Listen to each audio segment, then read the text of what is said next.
What is quantum physics? In our world, things are pretty straightforward and logical. A car is either at rest or moving. The stereo is either on or off. A cat is either dead or alive, one state or the other. There is no middle ground or a combination of states. But the same can't be said about the world on the most fundamental level, to the scale of the most basic particle we are made of. Here, a particle doesn't exist in one state or the other, but in a number of states all at once. Like Schrödinger explained, a cat of the fundamental world would not be either dead or alive. It would exist between the two states, both dead and alive. This he called superposition, where a particle exists in a combination of states. Strange, right? But this is the strange world called the quantum world, ruled by quantum physics. It has become quite a popular subject in recent years, and the bulk of credit goes to science fiction. The theories of alternate universe and time travel are certainly keeping us entertained.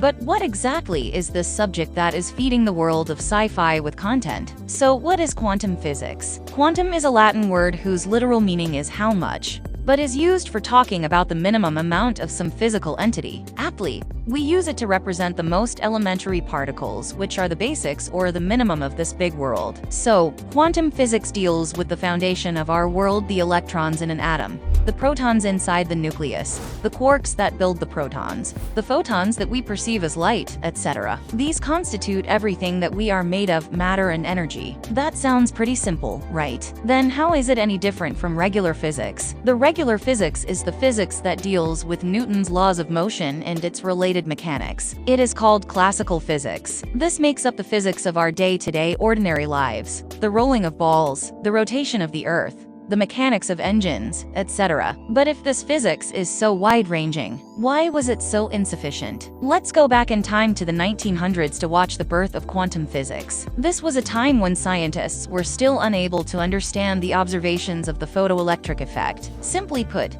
photoelectric effect is a phenomenon in which light hits metal, resulting in the knocking off of electrons. According to the normal physics, the electrons should start escaping the metal when the brightness of the light is above a sufficient limit. But in reality, it was the color of light that determined whether electrons will be emitted or not. This was when Albert Einstein turned to Max Planck's equation. Planck's equation stated that light waves carry energy in small packets called quanta. This explained how each color of light had a specific amount of energy associated with its wavelength. This energy in turn was what was responsible for the electrons getting knocked off. Einstein used Planck's equation to propose that light not only acts as a wave, but also a particle which was later named photon. Since then, physicists realized that the regular physics just wasn't sufficient in understanding the microscopic world. They termed this regular physics as classical physics, a physics of the past, and the one dealing with the fundamental world as quantum physics. This world is therefore now called the quantum world. But what makes quantum physics different from classical physics? Let's be honest. Our brains are made for this macroscopic world, where they can understand the running of a car on a road, the mechanics of a pen, etc., but are unable to understand the quantum world. For instance, imagine you are standing in front of a massive wall and aiming to reach its other side. This wall is surrounded by deadly alligators on the other two sides, so your only options are either scaling it or making a hole through it. But if you don't have enough energy to do either of the two, you won't be able to reach your destination, right? Well, this is how the macroscopic world works. This logic is absolutely correct in this world. But in the quantum world, a particle can still go through such an energy barrier without sufficient energy. This is called quantum tunneling. This phenomenon is responsible for the nuclear fusion responsible for the energy production of stars. So clearly, when our normal logic or intuition fails, the only reliable intuition that the quantum world can stand upon is mathematics. The subject of quantum physics speaks in the language of mathematics. And since the birth of quantum physics, mathematics has told us various bizarre stories from the quantum world. For instance, it is the mathematics of Schrödinger's equation that implied that the particles in the quantum world do not have definite states. Understanding this, Schrödinger tried explaining it via his example of Schrödinger's cat, which we saw in the beginning. Similarly,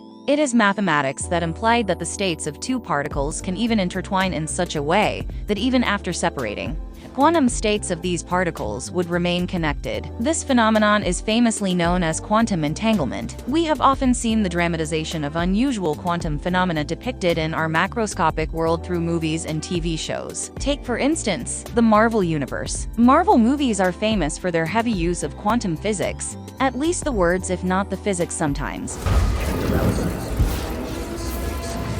Irrelevant. Even though most of it is fiction being labeled as quantum physics, there are some scenes that are based on true concepts, one of which is the multiple realities of Doctor Strange.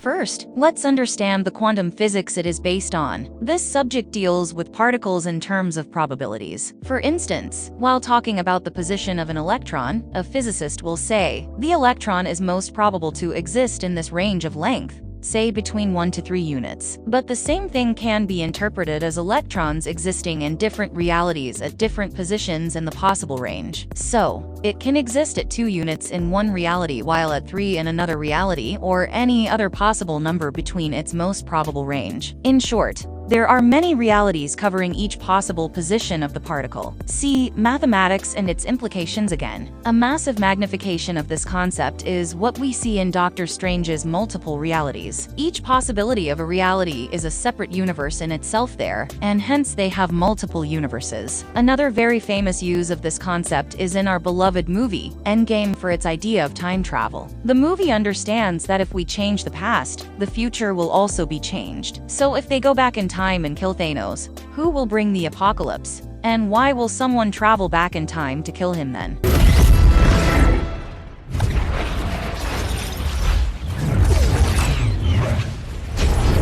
This issue is called the grandfather's paradox. A solution to this paradox was given by David Deutsch. Yes, that David Deutsch mentioned by Tony Stark in the movie. Deutsch said that the only way to remove this paradox is if we talk about the events in terms of probabilities like we talk about particles. So changing the past only has a certain probability of happening. That means that they might not even be able to kill Thanos in the past, probabilistically speaking. So the clever thing they did was go back and bring all Infinity Stones before they were destroyed.